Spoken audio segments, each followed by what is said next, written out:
ወዝንቱ ህጉ ለቤት ዘዲበ ርእሰ ደብር በተራራው ራስ ላይ ያለው የቤቱ ህግና ሥርዓት ይህ ነው። ብፁዕ ወቅዱስ አባታችን አቡነ ማትያስ ፓትርያርክ ርዕሰ ሊቃነ ጳጳሳት ዘኢትዮጵያ ሊቀ ጳጳስ ዘአክሱም ወእጨጌ ዘመንበረ ተክለ ሃይማኖት፣ ብፁዕ አባታችን አቡነ ሳዊሮስ የጠቅላይ ቤተ ክህነት ዋና ስራ አስኪያጅ፣ የደቡብ ምዕራብ ሸዋና የሸገር ከተማ አህጉረ ስብከት ሊቀ ጳጳስ፣ ብፁዕ አቡነ ሕርያቆስ የአዲስ አበባ ሀገረ ስብከት ሊቀ ጳጳስ፣ ብፁዓን አበው ሊቃነ ጳጳሳት፣ ክቡር ንቡረ-እድ ኤልያስ አብርሃ የመንበረ ፓትርያርክ ጠቅላይ ጽሕፈት ቤት የመንፈሳዊ ዘርፍ ምክትል ስራ አስኪያጅ፣ ረዳት ፕሮፌሰር ግርማ ባቱ የመንበረ ፓትርያርክ የኢኮኖሚና የማህበራዊ ዘርፍ ምክትል ስራ አስኪያጅ፣ መጋቢ ታምራት አበጋዝ የአዲስ አበባ የሃይማኖት ተቋማት ዋና ጸሐፊ፣ ክቡራን የመንበረ ፓትርያርክ ጠቅላይ ቤተ ክህነት የየመምሪያው ኃላፊዎችና ሰራተኞች፣ በአጠቃላይ የዚህ ጉባኤ ተሳታፊዎች በሙሉ አይድኦሙ ስለ ዝንቱ ቤት ይቀቡ ኩሎ ስእሎ ወትእዛዞ ወይግበርዎ ወዝንቱ ህጉ ለቤት ዘዲበ ርእሰ ደብር። ሥርዓቱንና ህጉን ይጠብቁና ያደርጉትም ዘንድ የዚህን ቤት ክብርና መልክ ንገራቸው በሚለው ቃል ክብሩ የተገለጠው የአገልግሎታችን መዳረሻ የሆነው የቤታችን ህግና ሥርዓት በርቱዕ እምነት ማንነታችንን ቀርጾ ከምግባረ ሃይማኖት ጋር አዋህዶ ወደ እውነተኛ ወደባችን ወደ ክርስቶስ ለመድረስ የሚያበቃ ከውድቀት የምንጠበቅበት ህገ ርትዕ መሆኑ የታመነ ነው። ከዓለም ሁሉ ከፍ ብሎ የከበረውና የተቀደሰው የእግዚአብሔር ቤት እውነተኛ መልክም የተጨነቁትን ማረጋጋት፣ ተስፋ ላጡ ወገኖች ተስፋ መሆን፣ በህዝቡ መካከል መተማመንን ማስፈን፣ ፍቅርን፣ አንድነትንና ሰላምን ማወጅ ነው። የዚህን ቤት ትክክለኛ መልክ መውጫውንና መግቢያውን ሥርዓቱንና ህጉን ተረድተን በማስተዋል እንድንኖርበትም የቤቱ ባለቤት ቅዱሰ ቅዱሳን ብሎ ሰይሞታል። ነገር ግን ለአልቦሙ ህሊና ወልብ ያዕቅቡ ግብሮሙ ወሥርዓቶሙ በዘተአዘዙ ናሁ ሌሊት ትደግኖ ለመዓልት ወፀሐይ ይደግኖ ለወርህ በከመ ተአዘዘ። አእምሮ የሌላቸው ማሰብ የማይችሉ ግዑዛን ፍጥረታት ከእግዚአብሔር በታዘዙት መሰረት ግብራቸውንና ወሰናቸውን ይጠብቃሉ። ሌሊት ትእዛዙንና ስራዋን ጠብቃ ቀንን ትከተለዋለች። ፀሐይም በታዘዘው መሰረት ጨረቃን ይከተለዋል። እያንዳንዳቸውም እግዚአብሔር የወሰነላቸውን ስነ ፍጥረታዊ ህግና ሥርዓት በየመልኩ ጠብቀው ሲኖሩ፣ በአራያ እግዚአብሔር የተፈጠረው የሰው ልጅ ግን የቤቱን መልክ ለውጦ በህግና በሥርዓት መኖር ተስኖት ህግን ሲተላለፍ ሥርዓትን ሲያፈርስ ይታያል። በእኛም የአገልግሎት ዘመን የዚህ ቤት ሰሪና አስገኝ የሆነው አምላከ ምሕረት እግዚአብሔር በሚደንቀው የፍቅር ዝምታ ታግሶን ነው እንጂ ዓለሙን ሁሉ አቅፎ በሚይዝ ልባቸውና በሰፊ ትከሻቸው ሁሉን ተሸክመው ሕይወታቸው የመላእክት ያህል ሆኖላቸው ለደካሞቹ ሲተጉ በኖሩት የቤቱን ህግና ሥርዓት በሚያውቁት አባቶቻችን መንፈሳዊ ተጋድሎ ተጠብቆ የኖረውን የቤቱን ጥንታዊ መልክ የሚለወጡ ከምግባረ ሃይማኖት የሚያድጡ አንዳንድ ጉድለቶቻችን መታየት ከጀመሩ ዋል አደር ብለዋል። በመሆኑም የቤቱ መልክና ስርዓት የተዋበ እጅግ ከፍ ያለ ስለሆነ እኛን በክብር ከፍ የሚያደርግ መሆኑን መረዳት አቅቶን ከዓለም ሕግ ከስነ ፍጥረት ስርዓት በታች አሳንሰን ካየነው የቤታችንን ውበት በራሳችን እናጠዋለን። የልዩነት የጠብ የጭቅጭቅ ቤትም ካደረግነው በክብር ፈንታ ሐሳብ በከፍታ ፈንታ ውድቀት በራሳችን ላይ እንዳምናመጣ የቤቱን ስርዓት ሕግ በጋራ ትብብር ወደ ነበረበት መመለስ ግድ ይለናል።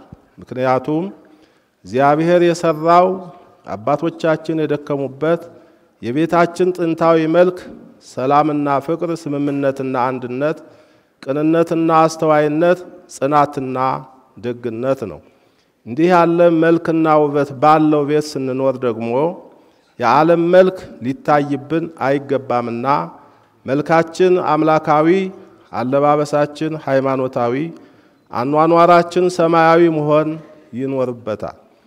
ከቤቱ መልክ ወጥተን እርስ በርሳችን ከተለያየን ለማይጠገን ስብራት፣ ለማይታረም ስህተት የምንዳረግ እንሆናለንና አንድም ነገር ሳይጎልብን በፍጹም ደስታ የሚያኖረንን ይህን ቤት በክብር እንጠብቀው። ወደፊት ካለፈው ታሪካችን እየተማርን በቤቱ ሕግና ስርዓት በጋራ ውይይት ስህተቶቻችንን እያረምን ትውልዱ ከእውነትና ከታሪካዊ መረጃ የራቀ እንዳይሆን መስራት የመሪነት ተግባራችን ነው።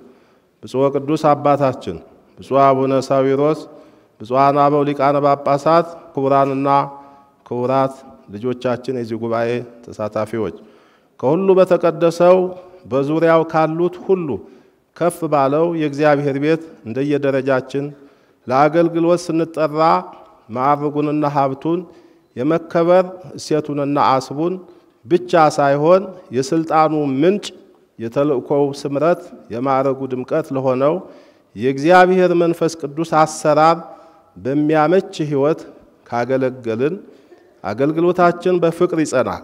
የሚማርክ መዓዛ ቅድስና ያለው ሕይወት የሚዘከር ማንነት ይኖረዋል። በመሆኑም ከመንፈስ ቅዱስ ተለይተን እኛ ለእግዚአብሔር እንግዶች ነንና በእርሱ እየተመራን በተሰጠን የአገልግሎት ጊዜ እንቅፋቶችን ሁሉ በጋራ በማስወገድ ሐዋርያዊ መሰረት ያለውን አንድነታችንና ሰላማችንን በማጽናት በምድር ሆነን በሰማይ ሥርዓት እየኖርን ለሀገራችን እድገት ለቤተ ክርስቲያናችን መንፈሳዊ ማህበራዊ አገልግሎት መስፋፋት ከልብ መስራት ይገባናል። ሁላችሁም እንደምታስታውሱት እኔና ወንድሜ ብፁዕ አቡነ ሳዊሮስ ካሁን በፊት በዚሁ ቤት አብረን አገልግለናል። ሰውንና እግዚአብሔርን ለማገልገል ቅዱስ ሲኖዶስ በሰጠን የሶስቱ ዓመታት የአገልግሎት ዘመንም የልባችንን እልፍኝ ሰፋ አድርገን የሚጠበቅብንን ለመስራት የሁሉም ልጆቻችን አባቶች ሆነን ሁሉንም በእኩልነት ለማገልገል እንሰራለን ብለን እናምናለን።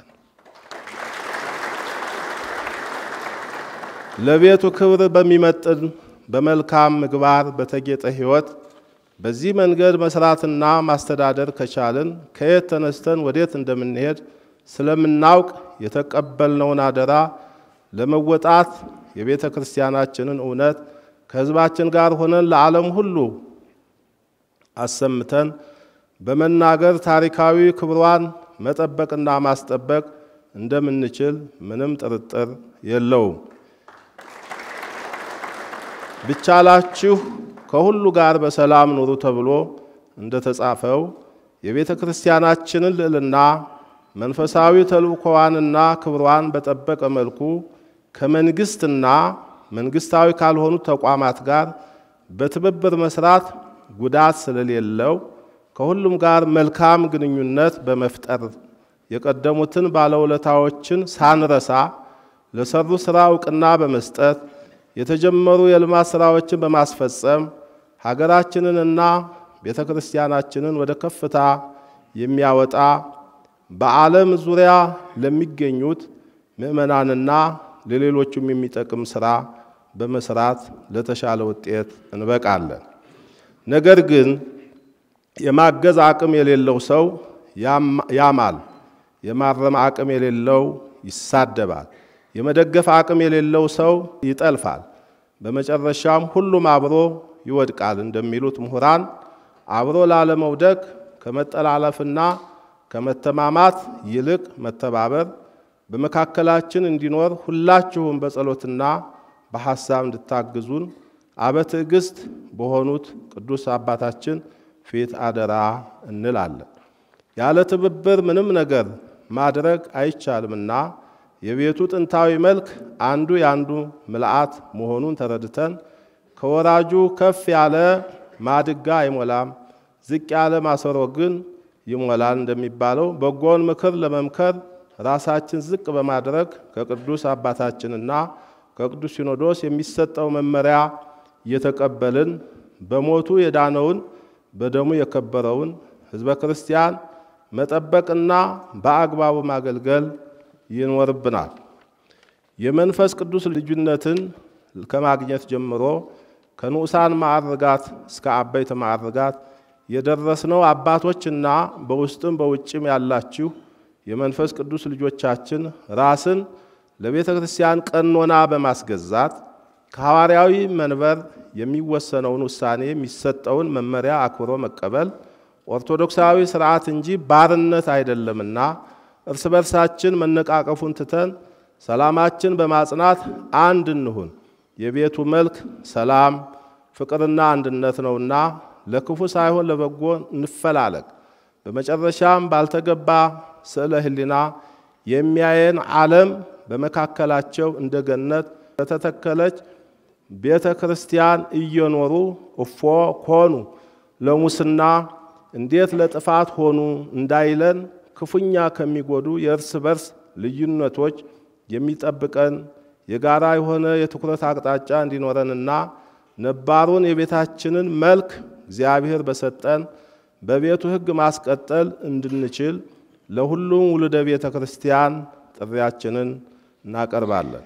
አገልግሎታችን ሰማያዊና መንፈሳዊ መግቦት ስለሆነ መጪውን ዘመን ከሩቅ ተመልክተን ላለውና ለሚመጣው ትውልድ የሚሆን በጎ ሥራ የምንሰራበት በአንድ ልብ ሆነን ለተጠራንበት መንፈሳዊ ተልእኮ የምንተጋበት ጊዜ ያድርግልን። የቅዱስ አባታችን ቡራኬ ይድረሰን። ወስብሐት ለእግዚአብሔር። ግንቦት 25 2017 ዓመተ ምህረት አዲስ አበባ